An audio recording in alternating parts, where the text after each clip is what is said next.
મોટા ભાઈ કેમ છો समझामा। तो आज मैं आपको एक स्टोरी सुनाता हूं।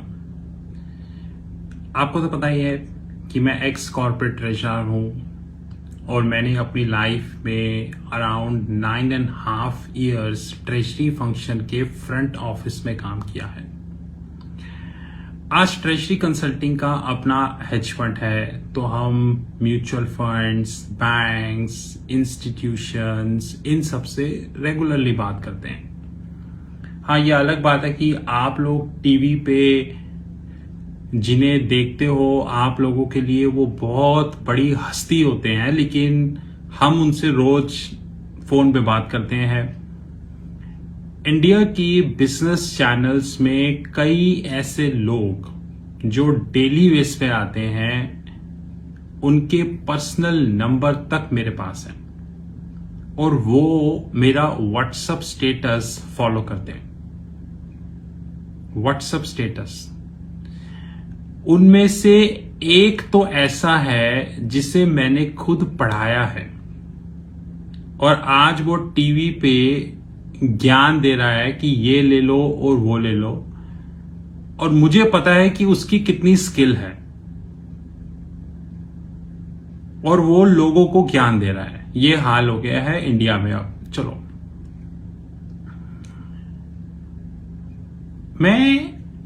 आई डोंट थिंक कि कोई भी ऐसा म्यूचुअल फंड होगा जहां मेरा रिलेशनशिप नहीं होगा आज के समय में। तो अराउंड 3 या 4 दिन पहले मैं एक म्यूचुअल फंड के फंड मैनेजर से बात कर रहा था। मैं जनरली इनसे बात करता रहता हूँ, कभी म्यूचुअल फंड के फंड मैनेजर से, कभी बैंक्स के वाइस प्रेसिडेंट से। इन सब से मेरी बात होती रहती है, कभी दिन में कभी कोई बात करता ही रहता है। इनसे बात करने से आपको ये पता चलता है कि इंडस्ट्री का जो लेवल ऑफ नॉलेज है वो क्या है।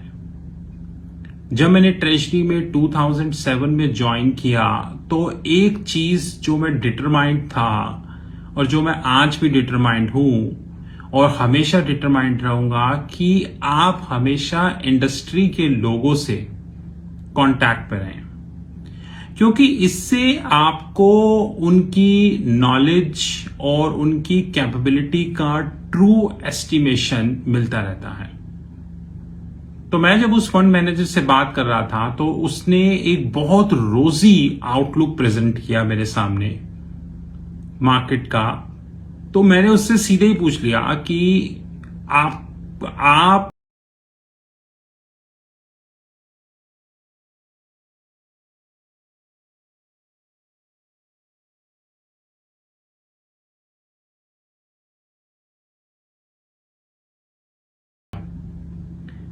मैंने उससे सिर्फ ये बात पूछी कि आपकी इतनी रोजी फोरकास्ट है मार्केट की, तो आप सिर्फ मुझे 5 चीजों का आंसर कर दो और मैं आपकी बात मान लेता हूं।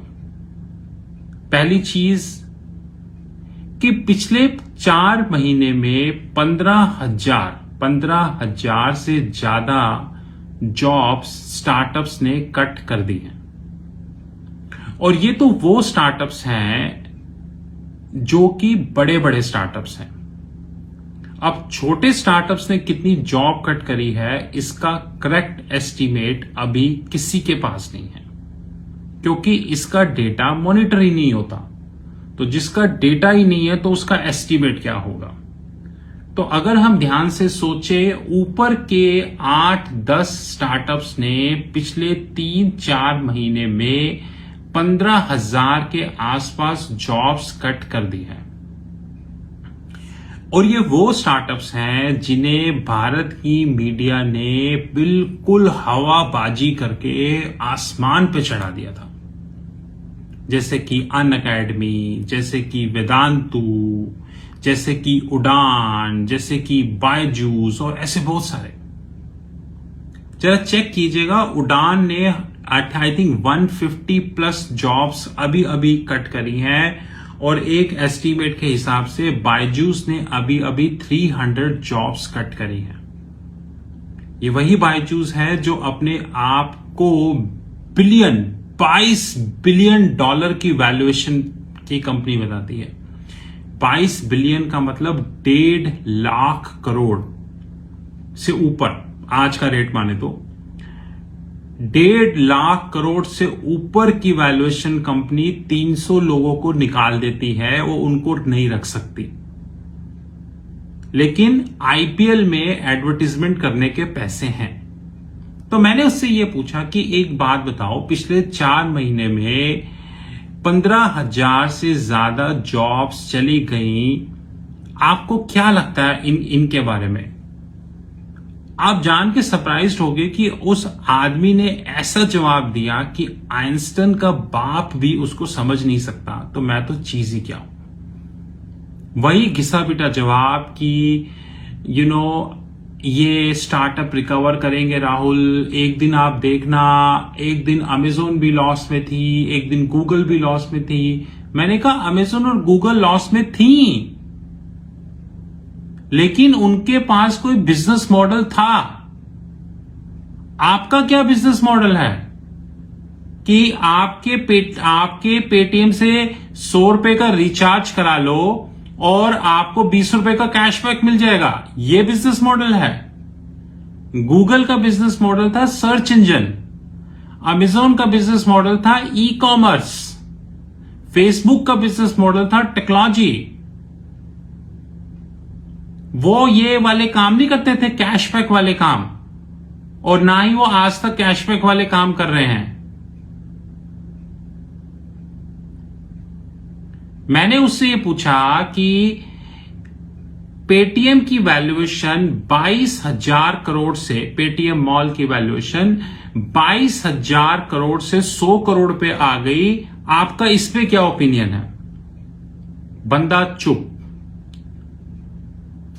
इस पे उसके ओपिनियन को छोड़ो, इंडिया के किसी न्यूज़पेपर, मैगजीन, किसी टीवी चैनल, किसी एंकर ने इस इश्यू को रेज नहीं किया। रेगुलेटर तो छोड़ दो, वो तो पूरा ही कंप्रोमाइज्ड है कि 22,000 करोड़ से कंपनी की वैल्यूएशन सीधे 100 करोड़ पे आ गई। ये हो क्या गया? मैंने उससे दूसरा क्वेश्चन पूछा कि पेटीएम की किताबों में फाइनेंशियल ईयर 21 के हिसाब से 12,500 करोड़ का नेगेटिव रिटेन्ड अर्निंग्स है। ओके, जो इस साल का लॉस मिला के 15,000 करोड़ के बिल्कुल आसपास पहुंच जाएगा। तो आपका इसमें क्या ओपिनियन है? तो आपको जान के हैरानी होगी, वो बंदे ने मुझसे पूछा कि नेगेटिव रिटेन्ड अर्निंग क्या होता है, और मैंने उसको सीधा आंसर किया कि किसने आपको फंड मैनेजर बनाया। मैं तो सीधी बात करता हूं, लोग अच्छी लगे ना लगे वो अलग बात है, क्योंकि सच सच होता है। बताओ, 12,500 करोड़ का नेगेटिव रिटेन अर्निंग, और अगर इस साल का लॉस मिला दिया जाए तो नियर अबाउट 15,000 करोड़ की नेगेटिव रिटेन अर्निंग। मैं इस पे डिटेल्ड वीडियो बहुत जल्दी आएगी। मेरा पर्सनल एस्टीमेट यह है कि अगले 2 साल में पेटीएम का नेगेटिव रिटेन्ड अर्निंग 20,000 करोड़ के बहुत पास, या शायद उसको भी क्रॉस कर चुका होगा। क्योंकि मुझे तो ऐसे कोई आसार दिखते ही नहीं कि पेटीएम अगले 2 साल में प्रॉफिटेबल हो जाएगी, रादर अगले 5 साल में भी प्रॉफिटेबल हो जाएगी, क्योंकि पेटीएम का बिजनेस मॉडल तो आज भी वही है।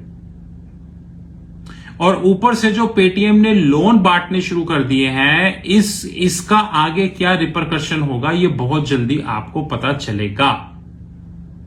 मैं तो कई बार बोलता हूं कि मैं तो पेटीएम के स्टॉक में बिल्कुल भी इन्वेस्ट नहीं करूंगा। पेटीएम नहीं, कोई भी लॉस मेकिंग कंपनी, फिर चाहे वो पेटीएम हो, जोमेटो हो, पॉलिसी बाजार हो, आपका दिल्ली वेरी हो, कोई भी लॉस मेकिंग में मैं एक भी पैसा इन्वेस्ट नहीं करूंगा। इस पे भी बंदे का कोई जवाब नहीं। फिर मैंने उससे तीसरा सवाल पूछा कि एक एस्टीमेट के हिसाब से पिछले 8 महीने में 2.5 लाख करोड़, जो कि एक बड़ी रकम होती है, 2.5 लाख करोड़ से ज्यादा की FII ने सेलिंग कर दी। 2.5 लाख करोड़। तो कॉमन सी बात है कि डोमेस्टिक इंस्टीट्यूशनल इन्वेस्टर ने इसको मैचअप किया होगा। वो पैसा कहां से आया? उसने बोला ये पैसा इंस्टीट्यूशंस का है। मुझे पता है कहां से आया ये पैसा। मेजोरिटी पैसा या तो म्यूचुअल फंड्स का है, या ये EPFO का है, या ये LIC है इसके पीछे, या फिर इंश्योरेंस कंपनीज है। यही लोग होते हैं domestic institutional investors. But mutual funds एक बड़े डोमेस्टिक इंस्टीट्यूशनल इन्वेस्टर होते हैं। तो मैंने इससे पूछा, उस बंदे से पूछा कि ये जो अगर हम माने एक मोटा मोटा हिसाब कि 2.5 लाख करोड़ जो उसने बेसिकली FII ने विड्रॉ किया एज अगेंस्ट DIIs ने 2.5 लाख करोड़ में से मान लो 2 लाख करोड़ भी इन्वेस्ट किया, तो उस 2 लाख करोड़ में म्यूचुअल फंड्स का कितना कंपोजिशन है ये डेटा किसी के पास नहीं है कि उस 2 लाख करोड़ में म्यूचुअल फंड का इतना कंपोजिशन है, LIC का इतना कंपोजिशन है, इंश्योरेंस कंपनीज का इतना कंट्रीब्यूशन है, इसका इतना कंट्रीब्यूशन है। बट ये डेटा अभी किसी के पास अवेलेबल नहीं है, और यही एक सबसे बड़ा इश्यू है कि म्यूचुअल फंड का कितना कंट्रीब्यूशन है। तो चौथा मैंने उस बंदे से पूछा कि मान लेते हैं म्यूचुअल फंड का कंट्रीब्यूशन 2 लाख करोड़ में से 30% का है। मान लेते हैं एक पेसिमिस्ट केस में, तो करीबन 30% भी हो तो भी 60,000 करोड़ हो गया। 2 लाख का 30% 60,000 करोड़। तो उस 60,000 करोड़ में कितना पैसा लॉस मेकिंग कंपनीज में लगा? यह भी एक फैक्ट है कि जोमैटो एक लॉस मेकिंग कंपनी है, म्यूचुअल फंड ने पैसा लगाया है। पॉलिसी बाजार एक लॉस मेकिंग कंपनी है, म्यूचुअल फंड ने पैसा लगाया है। पेटीएम एक लॉस मेकिंग कंपनी है, म्यूचुअल फंड ने पैसा लगाया है। आपको जान के हैरानी होगी ये डेटा भी नहीं है हमारे पास। ये डेटा भी नहीं है हमारे पास। हाँ, क्वार्टर एंड पे एक आप उसको कहोगे share holding pattern public domain में आता है, और उस शेयर होल्डिंग पैटर्न के बेस पे हम इन्वेस्ट कर देते हैं। मतलब हमें एक मोटा मोटा आइडिया होता है, मोटा मोटा ग्रैनुलर आइडिया फिर भी नहीं होता। फिर मैंने उससे पूछा कि म्यूचुअल फंड्स ने जितना पैसा इक्विटीज में लगाया है उसमें हाई बीटा स्टॉक्स कितने हैं। मतलब ओवरऑल डिस्कशन में हमें यह समझ में आता है कि हम कहने को एक फंड मैनेजर से बात कर रहे हैं, लेकिन इवेंचुअली लेवल ऑफ नॉलेज इतना नीचे है कि वो रटा रटाया आंसर कर रहा है कि मार्केट ऊपर जाएगी, मार्केट ऊपर जाएगी, मार्केट ऊपर जाएगी। लेकिन जब आप उससे फंडामेंटल क्वेश्चन पूछते हो, फंडामेंटली ड्रिवन क्वेश्चन पूछते हो, तो उस पे वो चुप हो जाता है। और ये वो लोग होते हैं या इनके बॉसेस वो लोग होते हैं जो अक्सर टीवी पे आते हैं।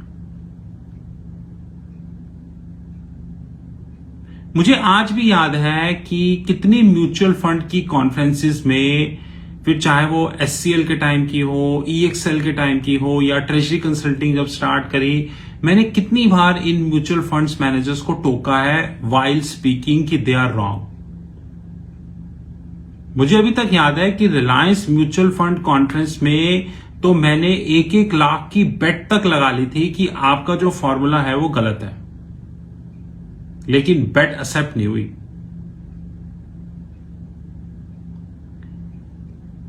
आपको पता है इस दुनिया में इन्वेस्टर क्यों मरता है?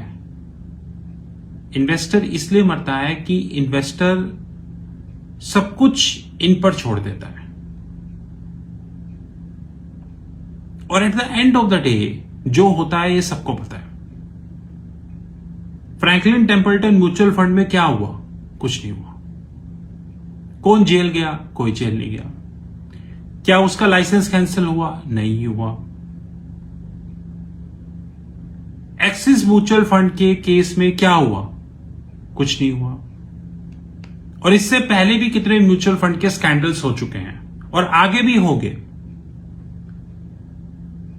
क्योंकि हम एक ऐसे कंप्रोमाइज्ड सिस्टम में जी रहे हैं जहां पे पूरे का पूरा सिस्टम गलत चीज को प्रमोट कर रहा है और इन्वेस्टर मरता है क्योंकि उसके पास नॉलेज नहीं है। 90% लोग तो 90 नहीं 95% लोग तो फैक्ट शीट भी चेक नहीं करते। उनको फैक्ट शीट का मतलब भी नहीं पता होता, फैक्ट शीट चेक क्या करेंगे। बट एनीवेज, टू कंक्लूड, मैं जब भी दिन में समय मिलता है, इनफैक्ट सैटरडे संडे को भी समय मिलता है, मैं इन फंड मैनेजर से रेगुलर बातें करता हूं, क्योंकि काफी कुछ समझने को मिलता है कि इंडस्ट्री का नॉलेज लेवल क्या है। ये एक बहुत अच्छी प्रैक्टिस जो मैंने अपने लिए रखी है और मैं आगे आने वाले समय तक रखूंगा। This is Rahul Magan from Tracy consulting. You know my personal number 9899242978.